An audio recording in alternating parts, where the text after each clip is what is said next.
شاب يبلغ من العمر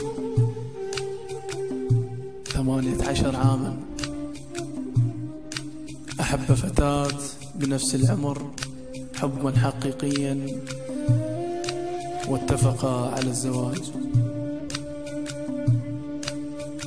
وفي أحد الأيام اتصلت به وقالت له: أنا انخطبت وبعد ما أقدر أحكي وياك. فقال لها: صدق عود انخطبت وراح ترحين، دقلي لي الوجه وين أنا ديره، قلتي لي وياك أعيش شلون ما كان، صريفة بنينا ونفرش حصيرة. اتفقنا على الزواج وكان بالبال، حبك ثم حبك ماكو غير. فاتصلت به أخت تلك الفتاة وقالت له: فلان وسع صدرك واسمعني زين، فلانة والله فلانة ما مخطوبة، فلانة لازم هالمرض هدلها حيل، لو شفتها من المرض مقلوبة. بيوم قلتي لي لك كان النصيب، وعدتها كلمة حبة المهيوب. فرد عليها قائلا: عيدي ما سمحتك أنا زين،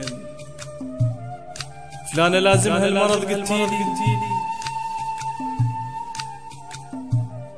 احكي لي خليني افتهم شنو اللي صار،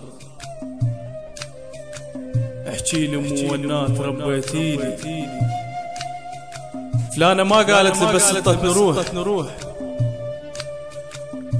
وروح عدها، وهالحكي هتحيل فرزنت حكيك وبس كلمة نسيت.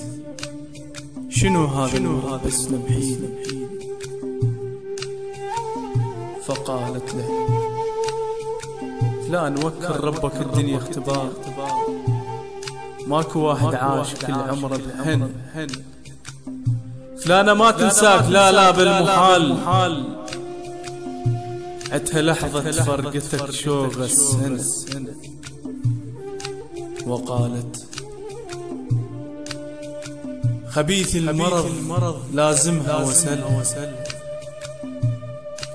وبقت تسألني عن روحي وسلها.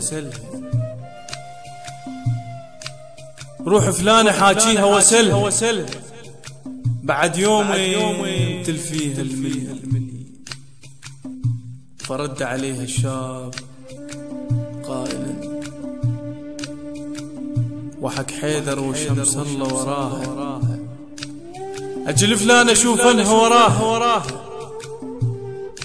وحق حيدر وشمس الله وراها، أجل فلان أشوف أنها وراها.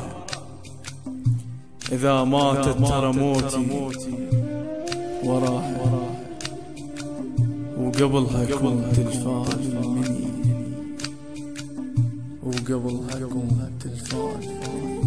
الهندسة الصوتية محمود الثاني.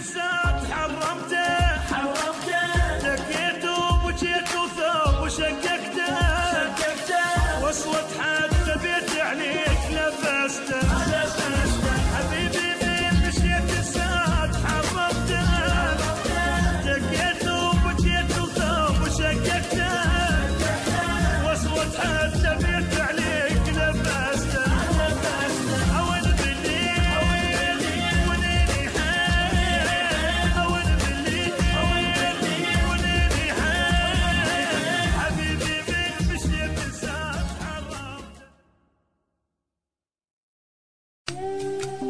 شاب يبلغ من العمر 18 عاما،